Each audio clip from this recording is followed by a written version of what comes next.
अस्सलाम वालेकुम नाज़रीन, मैं हूं हारून रफीक और आप देख रहे हैं होशियारियां। दोस्तों, आज मैं आपको आपकी जिंदगी के 3 अहम तरीन सेकंड्स के बारे में बताऊंगा। ये वो 3 सेकंड्स हैं जो आपको लोगों के सामने शर्मिंदा होने से बचा लेंगे, जो आपको गलत फैसला करने से बचा लेंगे।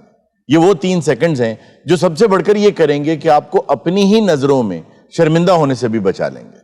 एक तहकीक के मुताबिक इंसान अगर अपनी जिंदगी में इन 3 सेकंड्स को ऐड कर ले तो जिंदगी के तमाम रास्ते न सिर्फ ये कि आसान हो जाते हैं बल्कि इंसान कभी शर्मिंदा नहीं होता। इसकी तरफ आने से पहले एक बात जान लें कि हमारी जिंदगी में सही फैसले करना उतना ही अहम है जितना सही फैसलों को सही वक्त पर करना जरूरी है। अगर आप सही फैसले गलत वक्त पर कर लें तो वो भी गलत फैसले होते हैं।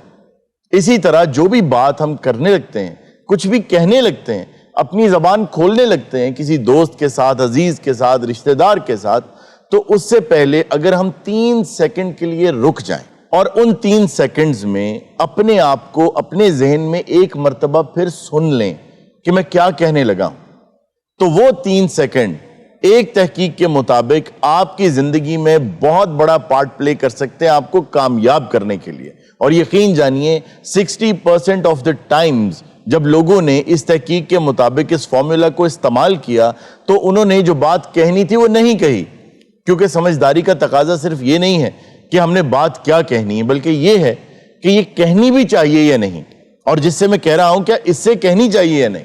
तो कोशिश ये करें कि जब भी जिंदगी में किसी आम मामले में किसी से गुफ्तगू कर रहे हैं तो कोई भी बात करने से पहले सिर्फ 3 सेकंड का पॉज ले लें और उसमें अपने फैसले, अपनी बात पर नजरसानी कर लें।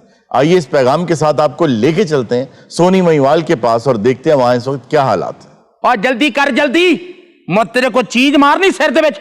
चाचा तुलिया, कल भी तू जांदे महिवाल दे लक विच गिल्ली मिट्टी मारी सी। शुक्र कर मैं तेरे किते सुक्की जुत्ती नहीं मारी लाके। चाचा तुलिया, मैनू पेंटर लब जे जिन्हें मैनू सोनी दी फोटो विखाई सी फिल्टर ला के।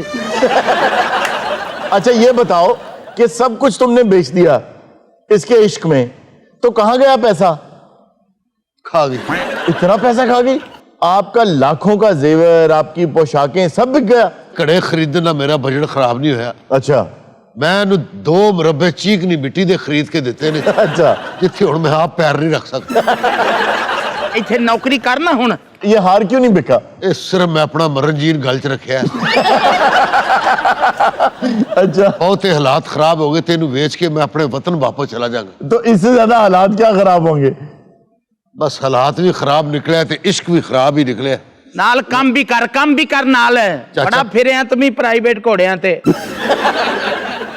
चाचा तुलिया, हाँ तेनू गल पूछनी, जवाब सच्चा देगा? सच, मैं कदी झूठ बोलिया नहीं जिंदगी च। तेरी धी सोनी दा नाम तेरे शरीका ने रखा सी।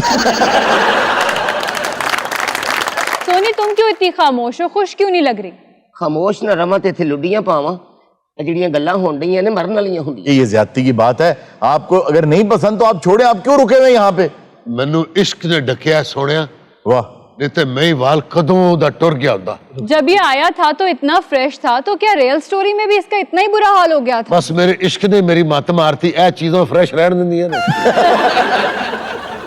तो दास्तान मैं कहूंगा लिखी गई है ना, हाँ। उसमें भी यही है कि बहुत अमीर आदमी था। मुझे आज तक ये समझ नहीं आई कि घड़ों की दुकान पे आके इतना अमीर आदमी गरीब कैसे हो? कितने घड़े ले लिए होंगे उसने? सोनिया, मैं को ले जाके ते तोड़ देना सा। अच्छा। ताकि अगले दिन मैं फिर गाहक बन के तेरा दीदार करना वा। और कितने घड़े तोड़ दिए होंगे यार? उनको तो अमीर हो जाना चाहिए था ना। झूठ बोलदा, कड़े ने कट खरीदे थे। गुजरात च जुआ बहुता खेलता रहा। ऐसे गुजरात में जुआ नहीं खेलना चाहिए था। जी हाँ, गुजरात का जुआ हारते ही अक्सर लोग। अच्छा हारून, एक चीज बहुत फैसिनेटिंग है मेरे लिए कि हमारी जो ये सोनी माहिवाल है, इसकी एक अनकैनी रिजेम्बलेंस है ग्रीक मिथोलॉजिकल टेल से, जो कि थी hero and Leander. Same exactly यही स्टोरी उसी की ऑलमोस्ट उसका तर्जुमा है, आप अगर समझ लें। एक चीज डिफरेंस है इसमें कि यहाँ पे सोनी जाती है मिलने के लिए और वहां पे वो आता है। बस ये फर्क है। की कह रहे हो? मेरी स्टोरी भी 2 नंबर निकल आई है। अब होगा ये कि इसको गुजरात से, अगर तो ये असल दास्तान के मुताबिक मामला चला, इसको गुजरात से निकाल दिया जाएगा और दरिया के पार जाके अपनी रिहाइश जंगल में इख्तियार कर लेगा, और ये जो सोनी है ये इस घड़े पे बैठ के जाके इसको मिला करेगी। अजय तेने कड़े उते लिखना भी है सोनी त्यारा।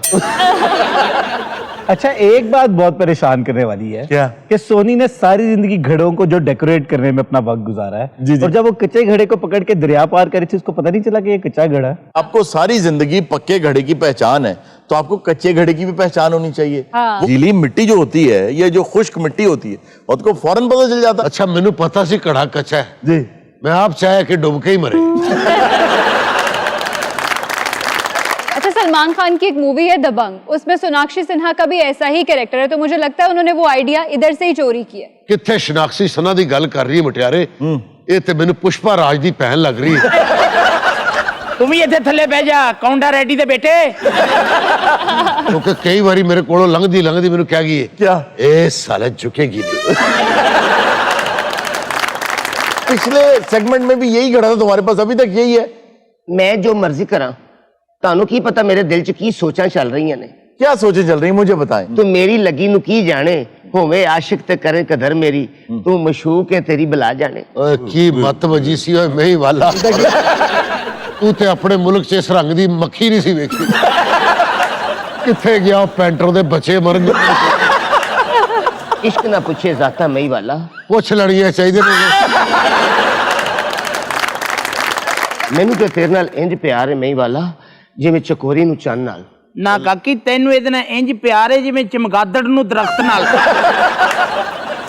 सोहणीए ਕੀ ਗੱਲ ਹੈ? जे तू मौला जट वेखी हुंदी तू अखलाकी तौर ते भी चकोरी दा नाम ना ले। ਤੇ ਜੇ ਕਾਕਾ ਮੈਂ ਦੇਖੀ ਹੁੰਦੀ ਤੇ ਮੈਂ ਅਖਲਾਕੀ ਤੌਰ ਤੇ ਤੇਰੀ ਲੱਤ ਵੱਢ ਦੇਣੀ ਸੀ। अच्छा सोहनी मोहतरमा, मोहतरमा 18वें ग्रेड दी सोहणी है। ਇਹੋ ਜਿਹੀਆਂ ਗੱਲਾਂ ਤੇ ਨਾ ਕਰ ਮਈ ਵਾਲਾ। सोहनी आप मुझे परेशान लगती हैं। कल खूह च पानी भरदी भरदी पानी च अपना मुंह वेख बैठी। यार बाज आए ना करे। हालांकि 5-6 बार डिजोल्व भी होया फिर भी डरी। ਮਈ ਵਾਲਾ ਪਹਿਲੇ ਦਿਨ ਤੋਂ ਤੇਰੇ ਵੱਲੋਂ ਮੇਰੇ ਦਿਲ 'ਚ ਖੂਹ ਪੈ ਰਹੀ ਹੈ। आपको क्या खौफ है पहले दिन से महिवाल की तरफ? ਇਹ ਦਿਲ ਦੀਆਂ ਗੱਲਾਂ ਨੇ ਦਿਲ 'ਚ ਹੀ ਰਹਿਣ ਦੇ ਹਰੂਨ। ये कड़ियालो जी जाके पता लगेगा। ਓ ਕਾਕਾ ਐਡਾ ਸੈਡ ਮੂਡ ਨਾ ਹੋ, ਉੱਠ ਕੇ ਖੂਹ ਚੋਂ ਪਾਣੀ ਕੱਢ ਮੈਨੂੰ ਪਿਲਾ ਚੱਲ। चाचा तू खूह सकाता पर तेरी प्यास नहीं बुझी। ਦਿਲ ਦੀਆਂ ਲੱਗੀਆਂ ਨੇ ਕੌਣ ਜਾਣਦਾ, ਮੈਂ ਜਾਣਦੀ ਜਾਂ ਸਾਡਾ ਰੱਬ ਜਾਣਦਾ। ਇਹ ਤੇ ਫਿਲਮ ਬਾਅਦ ਚ ਨਹੀਂ ਬਣੀ, ਮਜਾਜਨ ਫਿਲਮ ਦਾ ਗਾਣਾ ਹੀ। ਆਹ ਨਹੀਂ ਬਾਅਦ ਚ ਬਣੀ, ਤੂੰ ਐ ਬੋਲੀ ਜਾਣ ਡਈ ਐਵੇਂ। मुंदरा मैनू लगता किसी ने तेन टाइम मशीन च पा के अगले वक्त च सुट देते। मुंदरा ਕੀ ਗੱਲ ਏ? की ना है तेरी सहेली दा?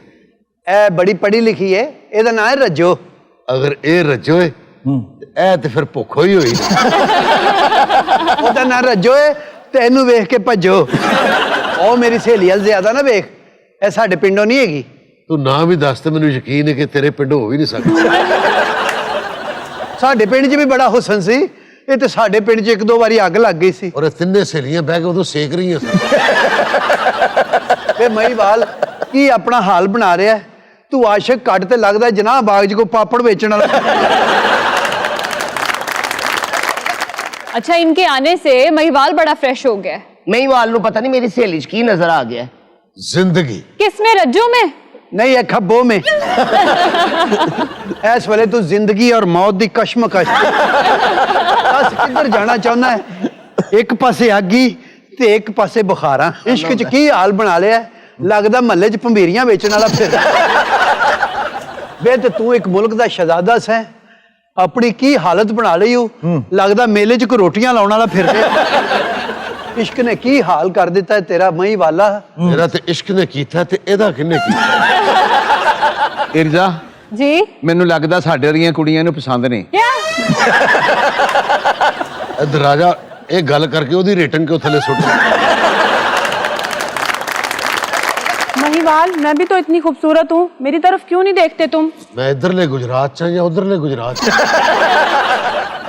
महिवाल, क्या तुम्हें मेरा हुस्न नजर नहीं आता? मैनू माफ कर दी मटियारे, क्यों? इन्हां नू वेख वेख के मेरियां अखां नू हुस्न दी शनाख्ती भुल गई।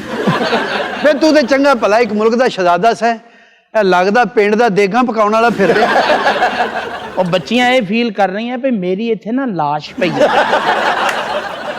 ਚਾਚਾ ਤੂੰ ਇਹਨੂੰ ਕੀ ਸਜ਼ਾ ਦਿੱਤੀ ਏ? ਇੱਕ ਬੁਖਾਰੇ ਦਾ ਸ਼ਹਜ਼ਾਦਾ ਸੀ, ਉਹਨੂੰ ਤੂੰ ਘੜੇ ਬਣਾਉਣ ਤੇ ਲਾਤਾ ਹੈ। ਹਯਾ ਕਰ। ਤੈਨੂੰ ਨਹੀਂ ਪਤਾ ਕਿਸ ਮਿਸ਼ਨ ਤੇ ਇੱਥੇ ਆਇਆ ਸੀ। अच्छा, स्टोरी में भी ऐसा होता है? सबको महिवाल इतना पसंद होता है? बड़ा हार्ट थ्रॉब था जी ये। ਉਸ ਦੌਰ 'ਚ ਪਿੰਡ 'ਚ ਰੇਡੀਓ ਆਏ ਨੇ, ਸਾਰਾ ਪਿੰਡ ਵੇਖਣ ਆਉਂਦਾ ਸੀ। ਤੇ ਕੋਈ ਰਾਤ ਤੇ ਪੂਰਾ ਸ਼ਹਜ਼ਾਦਾ ਹੀ ਆ ਗਿਆ ਸੀ। ਵੇ ਮਈ ਵਾਲਾ ਚੰਗਾ ਭਲਾ ਸ਼ਹਜ਼ਾਦਾ ਸੈ, ਆਪਣਾ ਕੀ ਹਾਲ ਬਣਾ ਲਿਆ ਈ। ਲੱਗਦਾ ਹੁਣੇ ਹੀ ਨਹਿਰ ਦੇ ਉੱਤੇ ਦੁਹਾਣਿਆਂ ਦੀ ਟਰਾਲੀ ਲਾ ਕੇ ਆਇਆ। ਮੁੰਦਰਾ, ਕੀ ਗੱਲ? ਮੈਂ ਤੇਰੇ ਮਾਪਿਆਂ ਨੂੰ ਮਿਲਣਾ ਚਾਹਨਾ। ਤੇਰਾ ਘਰ ਕਿੱਥੇ ਵੇ? ਆਏ ਮੈਂ ਮਰ ਗਈ। ਮੇਰੇ ਮਾਪਿਆਂ ਨੂੰ ਕੀ ਕਹਿਣਾ ਤੂੰ? ਮੈਨੂੰ ਲੱਗਦਾ ਵੀ ਪਿੰਡ 'ਚ ਮੈਂ ਮਲਾਉਣਾ ਹੈ ਨਾ। ਚਾਚਾ ਉਹ ਹਯਾ ਹੀ ਨਹੀਂ ਕਰਦਾ ਮੇਰਾ। भाई बाज आओ, बुजुर्ग सामने बैठे हैं। तो लिया तू अगर मेरा मुंदरा ना ब्याह करवा दे तो मैं तेरे अगले पिछले कर्जे ला देगा ते तेरे बनने वाले सारे कड़े खरीद लांगा। ਵੇਖੇ ਹੀ ਹਰੋਨ, ਮੇਰੀ ਆਪਣੀ ਸਹੇਲੀ ਹੀ ਸਪਣੀ ਨਿਕਲੀ। ਉਹ ਵੇਖ ਤੇ ਸਹੀ, ਉਹ ਲੱਗਦਾ ਕਿ ਟਾਂਗੇ ਵਾਲਾ ਤੇ ਸਟੇਸ਼ਨ ਦੀਆਂ ਸਵਾਰੀਆਂ ਲੱਭ ਰਿਹਾ। यार ये सारे कैरेक्टर्स वाकई ऐसे कपड़े पहनते। ਤੁਸੀਂ ਉਹਦਾ ਮਾਲ ਵੀ ਖਾ ਲਿਆ ਤੇ ਉਹਨੂੰ ਕੰਗਾਲ ਵੀ ਕਰ ਦਿੱਤਾ ਹੈ। ਉਹਦੀ ਹਾਲਤ ਤੇ ਵੇਖ, ਲੱਗਦਾ ਖੈਬਰ ਮੇਲ 'ਚ ਬੋਤਲਾਂ ਵੇਚਣ ਵਾਲਾ ਫਿਰ। ਨਹੀਂ ਬੇਦਰਦੇ, ਤੂੰ ਇਸ਼ਕ 'ਚ ਉਹਦਾ ਕੀ ਹਾਲ ਕਰ ਦਿੱਤਾ ਹੈ। ਉਹ ਤੇ ਸਲੂਕਾ ਵੀ ਪੁੱਠਾ ਪਾਈ ਫਿਰ। ਚੁੱਪ ਕਰ ਜਿਹੜੀ ਕਲਮੂਈਏ, ਮੈਂ ਤੈਨੂੰ ਤੋੜ ਭੰਨ ਕੇ ਭੇਜਾਂਗੀ। ਨਹੀਂ ਹਯਾ ਕਰਨੀ, ਮੇਰੇ ਨਾਲ ਕੋਈ ਨਹੀਂ ਵੀ ਗੱਲ ਨਾ ਕਰੀ। ਮੇਰੀ ਸਹੇਲੀ ਰੱਜੋ ਬਲੈਕ ਬੈਲਟ ਆ। ਬਲੈਕ ਬੈਲਟ ਇੱਥੇ ਬਲੈਕ ਬੈਲਟ ਹੋਵੇ, ਯੈਲੋ ਬੈਲਟ ਹੋਵੇ ਤੇ ਭਾਵੇਂ ਗ੍ਰੀਨ ਬੈਲਟ। ਵੇ ਕਾਕੀ ਇੱਥੇ ਲੜਾਈ ਨਾ ਕਰਨਾ। ਨਹੀਂ ਕਿਉਂ ਲੜ ਰਹੀਆਂ ਜੇ? ਐਵੇਂ ਲੜੀ ਜਾਂਦੇ। ਮਹੀਵਾਲ ਤੇ ਮੇਰਾ ਵੇ। ਲੈ अल्लाह हाफिज जी। ਨਹੀਂ ਪਰਾਂ ਦਫਾ ਹੋ, ਨਹੀਂ ਤੇਰੇ ਤੇ ਸੱਤਾ ਚੁੱਲਿਆਂ ਦੀ ਸਵਾਹ। ਤੇਰੇ ਸੱਤਾਂ ਚੁੱਲਿਆਂ ਦੀ ਸਵਾਹ। ਤੇਰੇ ਸੱਤਾ ਚੁੱਲਿਆਂ ਦੀ ਖੈਰ ਜਾ, ਹੁਣ 14 ਚੁੱਲਿਆਂ ਦੀ ਹੋ ਗਈ, ਮੈਂ ਕਿੱਥੇ ਲੈ ਜਾਣਾ। ਨਹੀਂ ਹਯਾ ਕਰ, ਇੱਕ ਸ਼ਹਜ਼ਾਦੇ ਦਾ ਕੀ ਹਾਲ ਕਰਤਾ ਹੀ। ਲੱਗਦਾ ਹੈ ਗਵਾਲ ਮੰਡੀ ਸ਼ਕਰਕੰਦੀ ਵੇਚਣ ਵਾਲਾ ਫਿਰ। ਮਹੀਵਾਲ ਮੇਰਾ ਹੈ। ਮੇਰਾ ਹੈ। ਲੈ ਵੀ ਮਾਈਵਾਲ ਤੂੰ ਯਕੀਨ ਕਰ, ਤੈਨੂੰ ਜ਼ਿੰਦਗੀ 'ਚ ਕੋਈ ਚੀਜ਼ ਚਿੰਬੜ ਨਹੀਂ ਸਕਦੀ। ਮਹੀਵਾਲ ਮੇਰਾ ਹੈ। ਨਾ ਮੇਰਾ ਹੈ। ਮੇਰਾ ਹੈ। ये मेरा है। ओ खुदा दा वास्ता ओदी भी को सुन लो। खामोश। ਆਏ ਮੈਂ ਪਰ अब्बा हुजूर, अत्ते अदब ना हंजार। ਆਏ ਇਹ ਬਜ਼ੁਰਗ ਕੌਣ ਨੇ? ਇਹ ਮਹਾਰਾਜ ਕਥਕ ਦੇ ਸ਼ਾਗਿਰਦ ਨੇ। ਐਨਕ ਇੰਜ ਲਾਈ, ਲੱਗਦਾ ਬੁਖਾਰੇ 'ਚ ਤਲਵਾਰ ਨਾਲ ਕਾਲਮ ਲਿਖਦੇ ਨੇ। ए घड़े बनाने वाले, हमारा बेटा इज्जत बेग कहाँ है? ਉਹ ਹੁਣ ਜੀ ਮੈਨੂੰ ਤਾਂ ਕਸਮ ਚੁਕਾ ਲਓ, ਇਸ ਨਾਂ ਦਾ ਬੰਦਾ ਇਸ ਪਿੰਡ 'ਚ ਹੈ ਹੀ ਨਹੀਂ। भाई वही है सामने जो खड़ा है। ਬਾਈ ਆ ਸਾਡਾ ਭਰਾ ਹੋਰੇ ਕਿ ਪਾਰਕਾਂ 'ਚ ਨਿਮਕੋ ਵੇਚਦਾ। तुम कौन हो? ਅਸੀਂ ਮੁਕਾਬਲਾ ਹੁਸਨ ਚ ਆਈਆਂ, ਦੁੱਲਾ ਹਰ ਸਾਲ ਕਰਾਉਂਦਾ। ਉਹ ਯਾਰ ਭਰਾਵਾ, ਤੂੰ ਸਾਰੇ ਪੈਸੇ ਘੜਿਆਂ ਤੇ ਲਾਤੇ। ਇੰਨੇ ਪੈਸੇ ਅੱਜ ਨਾ ਡਿਸਪੈਂਸਰ ਏਡਾ ਸੋਹਣਾ ਘਰ ਆ ਜਾਂਦਾ। ਇੱਕ ਪਾਸੇ ਠੰਡਾ ਪਾਣੀ ਆਉਂਦਾ, ਇੱਕ ਪਾਸੇ ਗਰਮ ਆਉਂਦਾ। ਅੰਕਲ ਮੈਂ ਤੁਹਾਨੂੰ ਕਿਤੇ ਦੇਖਿਆ ਹੈ, ਤੁਸੀਂ YouTube ਤੇ ਆ ਕੇ ਨਹੀਂ ਕਹਿੰਦੇ ਬੈਲ ਆਈਕਨ ਵੀ ਦਬਾ ਦੇ। ਮੁਹਤਰਮ ਜਾਨ ਦੀ ਅਮਾਨ ਪਾਵਾਂ ਤੇ ਕਰਦ ਕਰ। इजाजत है। ਇੰਡੀਆ ਡਾਂਸ ਮੁਕਾਬਲੇ 'ਚ ਤੁਸੀਂ ਜੱਜ ਨਹੀਂ ਹੁੰਦੇ? ਖਬਰਦਾਰ ਚਾਚਾ ਦੁੱਲਿਆ, ਇਹਨਾਂ ਨਾਲ ਤਮੀਜ਼ ਨਾਲ ਗੱਲ ਕਰਨੀ ਹੈ। ਇਹ ਮੇਰੇ ਹੋਣ ਵਾਲੇ ਸਹੁਰੇ ਨੇ। ਇਹ ਮੇਰੇ ਹੋਣ ਵਾਲੇ ਸੁਸਰ ਨੇ। ए मेरे होने वाले ससुर ने। नहीं, ये मेरे होने वाले ससुर हैं। ओए कोदी भी सुन लो। इज्जत बेग, हम तुम्हें हुक्म देते हैं कि हमारे साथ कूच किया जाए। नहीं अब्बा हुजूर। ਬਾਬਾ ਜੀ ਇਹ ਮੂੜਾ ਪਾਟ ਗਿਆ ਨਾ, ਮੈਂ ਤੁਹਾਡਾ ਸਿਰ ਪਾੜ ਦੇਣਾ। अब्बा जी, क्या बात है? मैं एटमॉस्फेयर छड़ के उसे नहीं जाऊंगा। तुम्हें जाना होगा, ये हमारा हुक्म है। ਓਏ ਅੱਬਾ ਜੀ ਆ ਲਾਗੇ ਖਲੋਤਾ ਜੇ ਉਹ ਬੋਲਾ, ਤੁਸੀਂ ਹੌਲੀ ਬੋਲ ਲਓ। ਚੱਲ ਯਾਰ ਹੁਣ ਛੱਡ ਦੇ ਖੇੜਾ, ਸਾਰੀ ਦੌਲਤ ਜਾੜਤੀ ਹੈ, ਚੱਲੀਏ ਘਰ। इस कहानी का मुझे लगता है कि अब अच्छा एंड होगा। 4 रिश्ते आ चुके हैं। जी हाँ माशाल्लाह जी। 2 ਮੁਰੱਬਿਆਂ ਦੇ ਵਿੱਚ ਫੁੱਲਾਂ ਦਾ ਬਾਗ ਲੱਗਾ ਤੇ ਤੇਰੇ ਤੋਂ ਬਗੈਰ ਫੁੱਲ ਮੁਰਝਾ ਗਏ ਨੇ। 2 मुरब्बों में फूल लगाए हुए हैं। ਹਾਂਜੀ, ਇਹ ਪੱਤੋਂ ਕੀ ਰਹਿੰਦੇ ਆ। ਵਿਆਹਾਂ ਵਾਲੀਆਂ ਗੱਡੀਆਂ ਸਜਾਉਂਦੇ। ਤਾਂ ਜੀ ਮੈਂ ਸਮਝਿਆ ਇਹ ਬੁਖਾਰੇ ਦਾ ਸਦਾਗਰ। जी जी। ਇਹ ਤੇ ਮਿਆਣੀ ਸਾਹਿਬ ਜਨਾਜ਼ਗਾ ਦੇ ਬਾਹਰ ਬੈੰਦੇ ਆ। ओ इतने फूल। ओ माई वाला ਸਾਡੇ ਨਾਲ ਟੁਰ ਪੈ, ਤੇਰੇ ਅੰਬਾਂ ਦੇ ਬਾਗ ਉਜੜ ਗਏ ਨੇ ਯਾਰ। ਅੱਜ ਇਹੋ ਜਿਹਾ ਤੁਹਾਡਾ ਭਰਾ, ਇਹ ਲੱਗਦਾ ਵੀ ਠੰਡੇ ਕਰਕੇ ਵੇਚਦਾ।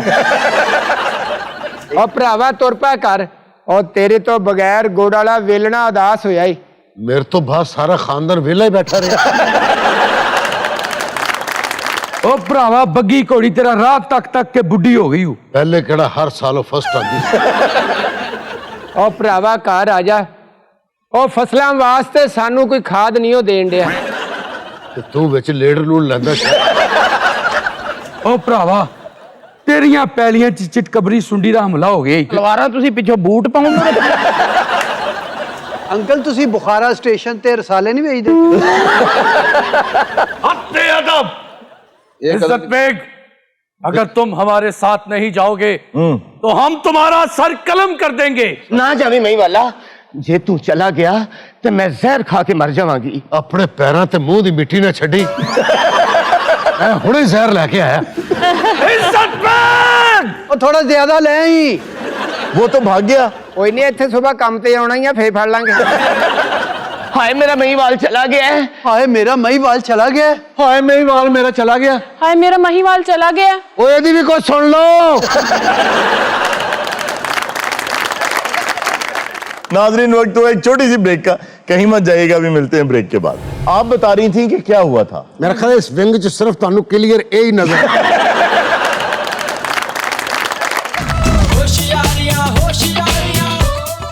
वेलकम बैक नाजरीन, क्या खबर है इरजाज? खबर है कि नायाब मकड़े स्मगल करने वाला शख्स एयरपोर्ट से गिरफ्तार कर लिया गया। अच्छा जी, मकड़ों की बहुत इकसाम होती हैं, कई हजार इकसाम है इनकी। सर मकड़े बिकते हैं? जी हाँ। 60-70 किलो का क्या रेट होगा? यार अच्छे खासे आपके साथी हैं, मकड़ा कह रहे हैं उन्हें। मकड़ों की बात हो रही है, बकरों की बात नहीं हो रही। तो ये रेयर क्यों होते हैं? ये रेयर नहीं होते, ये मेरे ख्याल से जब अफादियत का पता चला तो तब इन्होंने नायाब कह दिया होगा। जी, मकड़े तो इतने ज्यादा हैं दुनिया में कि अगर उनको जमा किया जाए तो एक अंदाजे के मुताबिक दुनिया की जितनी इंसानों की आबादी है उससे ज्यादा वजन बनता है उनका। ओह, जी हाँ। और एक मकड़ा है वो गुलायत, जी, वो कहते हैं वो बड़े साइज का होता है और वो परिंदे खा जाते हैं। उसको इसीलिए गुलायत कहते हैं कि वो बहुत ह्यूमंगस साइज का होता है। ये एक साहब थे जो चाइना से आ रहे थे और इनके पास नायाब किस्म के 2-3 मकड़े थे और ये ला के यहाँ उसकी कोई दवा बनाना चाह रहे थे। मुबैना तौर पर इन्होंने 50,000 रुपए एक आदमी से लिया था कि मैं तुम्हें इसकी दवा बना के दूंगा। तो वो पकड़े गए, जहाज में ही पता चल गया कि इसके पास मकड़े हैं। मकड़े से एक वाकया याद आ गया क्या? कि एक बड़े ही दाना आदमी थे, उनका शागिर्द था। अच्छा। जो कि चला गया था उनको छोड़ के। सही। तो उन्होंने कहा कि इससे मैं कैसे तलाश करूं। फिर काफी उन्होंने मनादी कराई, नकारे बजवाए, लेकिन कोई ना आया। और उसने इनाम का ऐलान कर दिया। अब वो जिसके पास छुपा हुआ क्यों है भरा मेरे, तू तसल्ली नाल गल कर, होठ तेरे इंज कर रहे हैं। तो उसने जब इनाम का ऐलान किया तो वो जिसके पास छुपा हुआ था वो एक बूढ़ी माई थी। तो एक मिनट, जवान माई केड़ी हुंदी? क्यों घबराया तू? हर गल ते बूढ़ी माई होती। तसल्ली नाल मेरा भरा गल कर, कुछ भी नहीं। अच्छा जी। सुन ले, बड़ा दिलचस्प वाकया है। अच्छा, दिलचस्प ये? जी जी जी। और उसने उस माई को कहा कि तुम जाके कहो कि मैं मेरे पास है वो। उसने उस माई को कहा कि तुम जाके कहो कि मैं मेरे पास है वो। अच्छा, ये वजह बंदा बेड तो देख के कह रहे हैं शुक्र है किसी ने नहीं देखा। अच्छा किस्सा जल्दी खत्म कर लेना। तो उसने कहा कि तुम जाके ये चैलेंज कबूल कर लो। ठीक है। वो माई जब गई, उसने जाके तो देखा तो उस बादशाह के जो बंदे थे ना, उन्होंने एक मेमना छोटा सा था, उसने कहा इसका 20 किलो वजन है। वो छोटा सा मेमना उसको देते हैं वो। तो एडा सारा मेमना हुंदा और मेमना छोट क्यों घबराया? हाँ साहब, या ते कहो कि एक बकरा था, मेमना छोटा ही हुंदा मेरा भरा। छोटे छोटे साइज का। ठीक है। इन्ना नहीं, एडा तो मर्तबान हुंदा। हारून साहब उसकी वजन उन्होंने किया, उसने कहा 20 किलो, एक माह बाद भी अगर ये 20 किलो का रहेगा तो फिर मेमना है, तो उसको ये इनाम दिया जाएगा। नहीं। अच्छा जी। वो माई लेकर आ गई, वो कहती है अब मैं इसको कैसे करूं, 20 किलो वजन मैं कैसे मेंटेन रख सकती हूँ उसका। उसने ये कहा माई ने क्या मेंटेन? हाँ जी। बुढ़ी औरत तो मेंटेन कर सकती है। हो सकता है इंग्लैंड का वाकया हो, क्या हो गया? हाँ। आगे कितना? नहीं, ये तो अरब ममालिक का। अरब ममालिक, अरब कहते नहीं मेंटेन। उसने क्या किया? मेमना रोज चारा वगैरह खाता था। चारा ही खाना और बर्गर खाना मेमने। अच्छा जी, वो चारा खाता था। वो शख्स रात को शेर की खाल पहनकर उस मेमने के सामने बैठ जाता था। और कसम खुदा दी, तू पहले कैसी है 20 सेकंड का है। मैं इस वाकये का क्रक्स आपको जल्दी से बता देता हूँ कि वो उसको डराता था, उसके खौफ की वजह से वो जो खाता था उसे नहीं लगता था। तो वो 20 किलो का रहा। पता सी इस गल दा? जी। एडी दिलचस्पी ना क्यों? ਹੁਣ एयरपोर्ट बंद कर दिए। क्या हुआ भाई? 3 फ्लाइटा लंघ गया यार, सानू कल ही बुलाया। आप एयर होस्टेस हैं जी। तो आपका इस वाकये से क्या ताल्लुक था? जी सर, हुआ ये कि सुबह जब मैं अपने घर से निकली ना तो मेरी गाड़ी में पेट्रोल खत्म हो गया था। फिर? तो जब मैं पेट्रोल पंप पे गई ना सर, तो मुझे पता चला कि मेरा पर्स तो घर रह गया है। अच्छा। तो जब मैं घर पहुंची तो मैंने देखा मेरी साथ वाली सीट पे पड़ा हुआ था रहन दे भैन मेरी, रहन दे, तेरा भी मेमने वाला ही साथ। अच्छा जी, फिर क्या हुआ?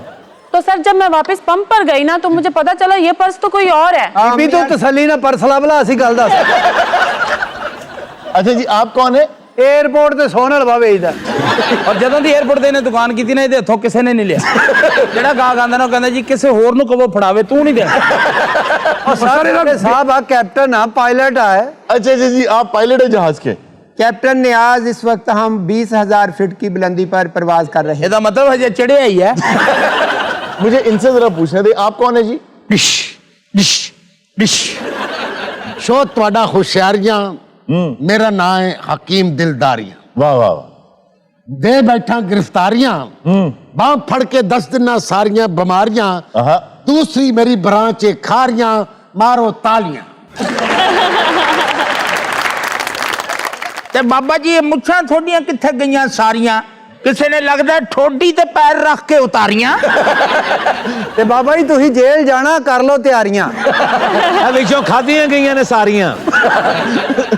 ਕੁਰਸੀ ਤੇ ਬਿਠਾ ਦਿੱਤੀਆਂ ਤੁਸੀਂ ਖੋਤੀਆਂ ਗੰਜੀਆਂ ਸਾਰੀਆਂ। जनाब मैं एक अर्ज करना चाह रहा हूं अगर मेरे पेशेंट हो जी जी कुछ हो गया खुदा न खास्ता फौत हो गया। कौन है आपका पेशेंट? मेरे पेशेंट और पीछे बैठे ਓਏ ਆ ਯਾ ਭਾਈ ਉਹਦੇ ਵੱਲ ਮੂੰਹ ਕਰ ਸ਼ੇਰ ਖਾਨ ਨੂੰ ਕਹਿ ये वो मरीज है। ते नाल दे पासे केड़ा जहरा बैठा है। अच्छा जी मैं आपकी तरफ आऊंगा। आप बता रही थी कि क्या हुआ था? मेरा ख्याल है इस विंग च सिर्फ तानू क्लियर ए ही नजर लेकिन सुनना तो चाहिए ना कि पकड़ा कैसे गया वो। बताइए मैम कैसे पकड़ा गया? तो सर फिर मैं पेट्रोल पंप पे आ गई। ਉਹ ਬਾਜੀ ਹਜੇ ਪੈਟਰੋਲ ਪੰਪ ਤੇ ਗੱਲ ਤੇ ਕਿਤੇ पहुंच गई। आप समझे कि आपने पेट्रोल डलवा लिया है। तो बहन पैसे तो देने हैं ना। ਉਹ ਦੇ ਪਰੇ ਠੀਪਿਆਂ 'ਚ ਪੈਸੇ ਆ ਤੇਰੇ। जिंदगी और मौत दा मसला है मेरे इस मरीज दा। ਓਏ ਇਹਨੂੰ ਮਰਨ ਦੇ ਯਾਰ ਦਫਾ ਕਰ ਤੂੰ।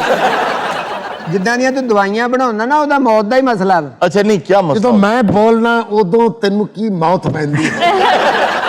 देखें किसी की जिंदगी मौत का मसला है। आप बताएं जी इनको क्या मर्ज? ਅਗਰ ਮੈਂ 15 ਮਿੰਟ ਤੱਕ ਇਹਨੂੰ ਮੱਕੜੀ ਨਾ ਲਾਵਾਂ जी जी ਤੇ ਇਹ ਇੰਜ ਨਹੀਂ ਕਰ ਸਕਦਾ। ਟੀਮ ਨੇ ਲੱਗਦਾ ਬੁੱਕ ਭਰ ਕੇ ਮਕੜਿਆਂ ਦੀ ਖਾਧੀ ਤੇ 2 ਦੀਆਂ ਲੱਤਾਂ ਲੰਮ ਗਈਆਂ। बेटा सेहत मुबारक नाले कलैम मुबारक। ਓਏ ਡਬਲ ਪੱਗ ਢੱਗੇ ਇਧਰ ਗੱਲ ਹੋ ਰਹੀ ਨਾ ਸਾਡਾ ਮੌਕਫ ਤੇ ਲੈ ਲਓ ਫਿਰ ਅਸੀਂ ਇਹਨੂੰ ਜੇਲ੍ਹ ਲੈ ਕੇ ਜਾਣਾ। ਇਹ ਸਮਗਲਿੰਗ ਕਰ ਰਿਹਾ ਸੀਗਾ ਉਥੋਂ ਲੈ ਕੇ ਆਇਆ ਤੇ ਇਹਦਾ ਹੱਕ ਨਹੀਂ ਬਣਦਾ ਵੀ ਸਾਨੂੰ ਚੈੱਕ ਕਰਾਵੇ ਕਿਹੜੀ ਚੀਜ਼ ਦਾ। मोहतरमा ਜਦੋਂ ਮੈਂ 에어ਪੋਰਟ ਦੇ ਅੰਦਰ ਦਾਖਲ ਹੋਇਆ ਤੁਸੀਂ ਕਿੱਥੇ ਸੋ? मैं तो पेट्रोल पंप पे थी। पंप क्यों नहीं टप रही क्यों? आप पेट्रोल पंप से आगे क्यों नहीं जा रही? ਇਹਨੇ ਦੇ ਸ਼ਨਾਖਤੀ ਕਾਰਡ ਤੇ ਐਡਰੈਸ ਵੀ ਪੰਪ ਦਾ ਹੀ ਲਿਖਾਇਆ। तेरी तबीयत खराब हो रही है। ऐसे ही ठीक होगी। ਅੱਛਾ ਤੇਰੀ ਤਬੀਅਤ ਠੀਕ ਹੋ ਸਕਦੀ ਕੁਝ ਸਟੈਪ ਬਦਲ ਕੇ ਦੇਖ ਲੈ। ਤੇਰੀ ਤਬੀਅਤ ਖਰਾਬ ਹੀ ਹੋਣੀ ਹੈ। ਐਡੀ ਖੁਸ਼ਬੂ ਵਾਲਾ ਰਮਾਲ ਪਹਿਲੀ ਦਫਾ ਤਾਂ ਮਿਲਿਆ। खुदा दा वास्ता मेरे पेशेंट की तबीयत बड़ी बिगड़ रही है और तुसी मकड़ा मैनू दवो ना दवो सिर्फ उन्हें विखा दो। मकड़े के दांत होते हैं। मैं सवेरे उन्हें बुरश करवाना। नाजरीन वक्त हुआ एक छोटी सी ब्रेक का, कहीं मत जाएगा। अभी मिलते हैं ब्रेक के बाद। 5000 साल पहले हाँ जी मिस्र में तरबूज उगाया गया और वो इसको इतना अच्छा समझते थे। उसकी वजह क्या? हाँ जी ਇਹਨੂੰ ਬਹਿਨੋਂ ਹੀ ਸਮਝਦੇ ਆ।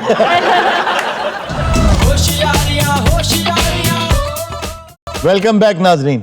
जी इर्जा। हारून साहब इस दफा तो फरवरी से डायरेक्ट जून जुलाई यानी कि हीटर से सीधा एसी का मौसम आया है। जी ये दरमियान वाला मौसम किधर गया? यही तो इस वक्त पूरी दुनिया का मसला है कि ये जो मोतदल मौसम था, जो दरमियान का मौसम था, वो खत्म होता जा रहा है और दो एक्सट्रीम्स आती जा रही हैं। पिछले दिनों मैं एक रिपोर्ट पढ़ रहा था कि दुनिया के अंदर जो औले पड़ते हैं, यालाबारी जो होती है, उनका साइज मापा गया तो पता ये चला कि पिछले 20 सालों में अब वो इतने बड़े साइज के हो गए हैं कि बहुत से ममालिक में अगले साल से जो यालाबारी हुआ करेगी सन 2023 से वो मुर्गे के अंडों के बराबर हुआ करेगी। बहुत अच्छे। और ये साइज अब आहिस्ता आहिस्ता बढ़ता जाएगा। काम ते निकले थे सिर पड़वा के घर आए। इसकी वजह ग्लोबल वार्मिंग है। जी इसकी वजह ग्लोबल वार्मिंग है। उसकी वजह ये है, जब ये दुनिया बनी थी तो यहाँ कई हजार साल तक मुसलसल बारिश होती रही। वो जो हजारों साल बारिशें होती रही उससे नबातात उगाई जिसमें झाड़ियां, दरख्त, पौधे, ये सब चीजें निकल आई। ये इतनी तादाद में निकली कि इनको उगने में कई हजार साल लगे। और आपको पता है कि कई हजार सालों में जो ये नबातात उगी हैं, इनको हम इस स्पीड से काट रहे हैं कि आप ये अंदाजा कर लें 8 कनाल जगह हर 1 सेकंड में दरख्तों से खाली हो जाती है, गंजी हो जाती, गंजी हो जाती। गंजी हो जाती है। आपके ज़हन में ये लफ्ज गंजी कहां से आया? और मेरे वाल देख के आया ना, हालांकि पीछे देखे थे 6-7 मरले तो पीछे भी हुई है।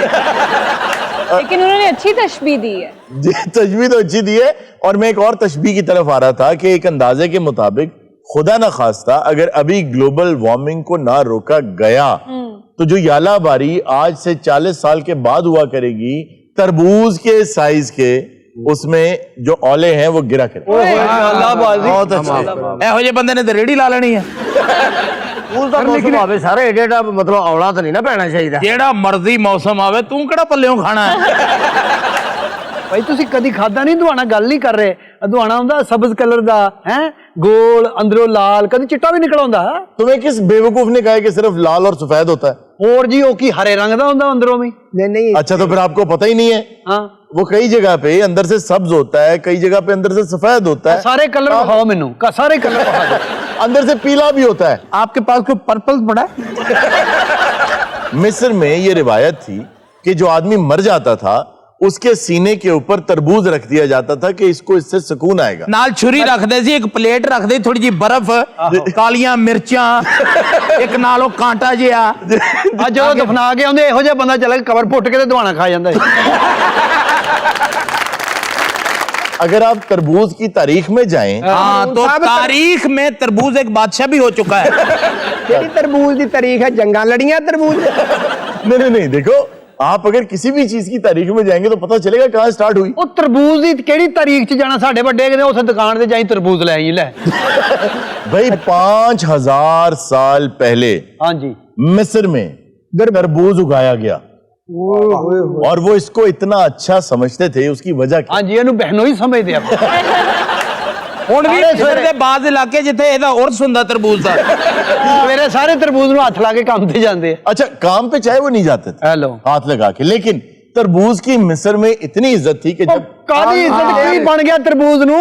जी मैं आपको बता लो, इज्जत इसलिए शुरू की कि आप गौर करें कि तरबूज ऐसी जमीन पे होता है जहां पानी बहुत कम होता है, बेशक जहां वो मयसर नहीं होता पानी। हाँ जी, हाँ जी। और इसके अंदर कितना पानी होता है? ऐदा ही 2-3 किलो होता है जी। तो वो इसको बहुत बड़ा मुजजा समझते थे। जब बच्चा पैदा हो जाता था तो पैदा होते ही बच्चे के चारों तरफ वो तरबूज रख दिया। तरबूज उठ के बेचण लग पैंदे। ਐਵੇਂ ਕਹਿੰਦੇ ਭੈਣਾ ਕੀ ਹੋਇਆ? 8-7 तरबूज ਦਾ ਤੇ ਇੱਕ ਮੁੰਡਾ ਹੋਇਆ। इसकी क्या लॉजिक थी? इसकी लॉजिक ये थी कि ये एक मुबारक चीज है, ये खुदा की नेमत है, तो बच्चा भी खुदा की नेमत है, एक मुबारक चीज है, तो उसको उसके पास बरकत के लिए रख देते थे। फिर जब इंसान दुनिया से चला जाता था तो पहले तो जहां उसकी मैयत होती थी उसके सीने पे तरबूज रख देते थे। उसके बाद जब वो बंदे को दफना देते थे तो हर कब्र के ऊपर एक रेडी खड़ी कर देते थे। एक तरबूज हर कब्र के ऊपर वो रख देते थे। तो अंदरों वादा ला रहे हैं, सुए लाल है, सुए लाल है। और वो लाल नहीं होते। तुम्हें किसने कहा कि तरबूज वो अंदर से लाल होते हैं? ਇੱਥੇ ਤੇ ਸਾਰੇ ਇਹੀ ਕਹੀ ਜਾਂਦੇ ਸੂਏ ਲਾਲ ਆ। तरबूज जो है ना वो लंबी शेप में भी होता है, स्क्वायर भी होता है। जापान में तो सारे स्क्वायर तरबूज होते हैं। इलाकों के हिसाब से है ये ना फिर? ट्रायंगुलर भी होता है। ਉਹ ਭਾਈ ਜੀ ਹੋ ਜਾਏਗਾ ਖਾ ਵਿੱਚੋਂ ਗੱਲ ਨਾ बैठ के। अच्छा, वो जो चौरस होते हैं ना, जी जी जी, वो खुद ब खुद चौरस नहीं पैदा होते, उनको चौकोर करने के लिए एक मेटालिक सांचे में रखा जाता है। तो जैसे जैसे वो बड़ा होता है तो वो स्क्वायर हो जाता है। उसका फायदा ये होता है कि जब उसको लोड करते हैं या अनलोड करते हैं तो वो स्टैक बहुत अच्छे तरीके। और ਹੁਣ ਸਾਹਿਬ ਹੁਣ ਦੇਸੀ ਦੇ ਆਉਂਦੇ ਨਹੀਂ, ਚਾਈਨੀ ਆਉਂਦੇ ਨੇ, ਚਾਈਨੀ। और भाई चाइनीज जो तरबूज है ना वो तो छोड़ते ही नहीं है, वो इतना तरबूज खाते हैं आप तो फिर बीज फेंक देते हैं। वो तो बीज फ्राई करके खाते हैं और इसका फ्राइड बीज जो है वो बड़ा मजेदार होता है। हाँ जी। और आपने कहा ना कि चकोर वो एक ही सांचे में, तो वो एक ही साइज के होंगे। जैसे हमारे यहाँ फार्मी अगर मछली की पहचान करनी हो ना तो आप देखेंगे अगर उनका साइज एक ही है ना तो समझे वो एक ही वक्त में उनको पैदा किया गया। तू पागल ते नहीं, गल तरबूज दी तू मछली तू तरबूज ना मच्छी खवा के ना सारी टीम नु हैजा कराउना ही। नहीं, मैं ये कह रहा हूँ कि जो फार्म में बनते हैं ना, फार्म में, क्योंकि वो एक ही बनते किड़े यार को हुन मतलब सीमेंट लाउन लग गया तरबूज। आपने अभी यही कहा ना कि वो फार्म में। और ये जो बंदा जो ना पढ़े लिखे 2-3 तरबूज इकट्ठा खा लेना जी, ते शर्त लाਉਂਦੇ ਨੇ तुम्हारा बीज कहां जाता है? अच्छा जी, ये जो आपने बात की ना, उसका बीज जो फ्रू करके फेंकते हैं, हाँ जी। इसके मुकाबले होते हैं दुनिया में। हेलो खुदा जेड़ी गल कर यार, चल सरदार चलिए। ये जो इसके बीज का फ्रू करने का मुकाबला है ना, कि कौन दूर इसको थ्रो करता है। हाँ जी, हाँ जी। जब ये मुकाबले होते हैं तो गिनीज बुक वाले वहां मौजूद होते हैं। ओहो, इतनी इंपॉर्टेंस दी जाती है। इस वक्त जिसके पास ये वर्ल्ड रिकॉर्ड है ना, हाँ। जो ये वर्ल्ड रिकॉर्ड होल्डर है, उसने तरबूज खा के जो बीज थूका, वो 75 फुट 2 इंच दूर जाके गिरा। ਮੂੰਹ ਚ ਰੈਫਲ ਪਾਈ ਸੀ ਉਹਨੇ। ਤੁਹਾਨੂੰ ਕਿਸੇ ਤਰਬੂਜ ਵਾਲੇ ਨੇ ਕਿਹਾ ਵੀ ਸਾਡੀ ਮਸ਼ਹੂਰੀ ਕਰ, ਤੈਨੂੰ ਫ੍ਰੀ ਦੇਵਾਂਗਾ। देखो, बात गर्मियों की हुई, तरबूज की हुई, तो जो छोटे साइज के तरबूज हैं उनको ना, जैसे आप छोटे साइज एडा तरबूज केड़ा हुंदा? ओ भाई, कच्चे तरबूज होते हैं छोटे, आपका ख्याल है एकदम तरबूज तरह हो जाता है। राजस्थान में बकायदा ये एक डेलिकेसी है कि वो थोड़ा सा प्याज व्याज भून के मसाला बनाते हैं। हाय हाय, प्याज भी डालते हैं अंदर। अच्छा, आपको शायद ये नहीं पता कि तरबूज पनीर के साथ भी खाया जाता है। उस इलाके में तो केला भी पकाया जाता है। जी जी जी जी जी। आज 5 ते डबल रोटी ते भी रख के खा लेंगे। केला और गोश्त। हाँ जी, केला गोश्त, बिल्कुल। केला गोश्त आपने मान लिया, तो तरबूज पे इतने इमोशनल क्यों हो रहे हैं? सर मैं नहीं कदी सुनिया ना भाई। ਇਹਦੀ ਛੇੜ ਆ ਮਹੱਲੇ ਚ, ਇਹਨੂੰ ਦਵਾਣਾ ਕਹਿੰਦੇ, ਕੋਈ ਗਾਲਾਂ ਕੱਢਦਾ। सारे पढ़े लिखे बंदे बैठे थे, 5 रुपए फ्रूट तो पूरा सेगमेंट करते। लेकिन पाकिस्तान में जो तरबूज मिलते हैं वो तो सारे ही अंदर से लाल होते हैं। अच्छा जी, ये सिट्रस लेनेटस जितने हैं ना, हाँ। इसका नाम सिट्रस लेनेटस है, असल जो नाम है इसका। तरबूज का? जी, तरबूज का। वाटरमेलन में तो वाटरमेलन नहीं कहते इसे? नहीं, वाटरमेलन जो है ना, वो एक बहुत आम सी टर्म है, असल नाम नहीं है। असल नाम असल ਇਹਦਾ ਸ਼ਨਾਖਤੀ ਕਾਰਡ ਵਾ ਮੈਨੂੰ। अच्छा, वैसे जब तरबूज लेने जाते हैं तो पहले चेक करते हैं थोड़ा सा कटवा के ना। वैसे तो दुनिया में हमारी खुशकिस्मती वाकई इस हवाले से है कि दुनिया में जो सबसे मीठा तरबूज है वो पाकिस्तानी तरबूज है। क्योंकि ये जितने फल होते हैं ना, इनकी मिठास का एक स्केल होता है, ब्रिक स्केल। हाँ। उसके ऊपर 12 नंबर अगर इसने लिए हैं तो दुनिया का कोई भी तरबूज 6 से आगे नहीं बढ़ सका। हाँ। तो हमारा तरबूज बहुत मीठा होता है, लेकिन इसमें बीज बहुत ज्यादा होते हैं। हाँ। 50 साल से अमेरिका में जो तरबूज आ रहे हैं उनमें बीज नहीं होते। लेकिन हमारे तरबूज में हल्का सा इंजेक्शन भी होता है। टीका लगा। जी हाँ, ये बिल्कुल करते हैं जी, रंग का भी लगाते हैं और मिठास का भी लगाते सर मैं भी एक तरबूज लेके कटिया ते विचों पीला निकल आया। ओह। मैं ਉਹ ਲੜਨ ਲੱਗ ਪਿਆ, ਕਹਿੰਦਾ ਸੌਰੀ ਯਾਰ ਗਲਤੀ ਨਾਲ ਅੰਬ ਵਾਲਾ ਇੰਜੈਕਸ਼ਨ ਲੱਗ ਗਿਆ। अच्छा जी, हमारे साथ रूबा खान मौजूद है, बहुत अच्छा सा एक गाना लेकर आई हैं, आइए इनसे गाना सुनते हैं।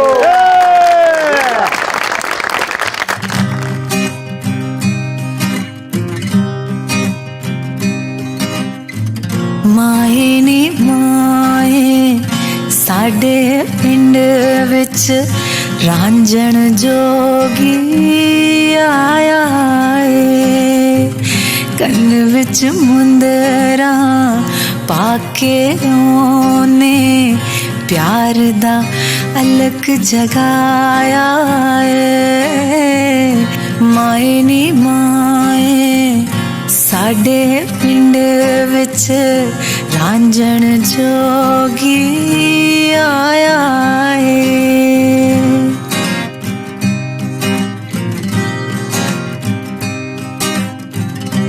ओनू तकिया तकदी रही मैं, खुजना बोली चकदी रही मैं, दिखिया सावा शोर मचाया, दिल सीने विच ढकदी रही मैं, भूल नहीं सकदा सबक शकदा, ऐसा होस पढ़ाया है।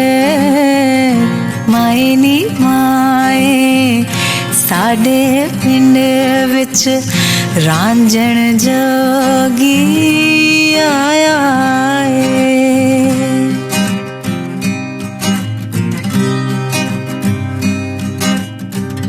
जोगी पंछी ते परदेसी एक थां टिक के बह नहीं सकदे, रोज ठिकाने बदलण वाले एक दे हो के रह नहीं सकदे। ओदियां सोचां दिल कमले नू ਗੁੰਝਲਾਂ ਦੇ ਵਿੱਚ ਪਾਇਆ ਏ ਮਾਏ ਨੀ ਮਾਏ ਸਾਡੇ ਪਿੰਡ ਵਿੱਚ ਰਾਂਝਣ ਜੋਗੀ ਆਇਆ ਏ। नाज़रीन, ये था आज का शो। इंशाल्लाह आपसे मुलाकात होगी नेक्स्ट शो में। अपना बहुत सा ख्याल रखिएगा। अल्लाह हाफ़िज़। होशियारियां होशियार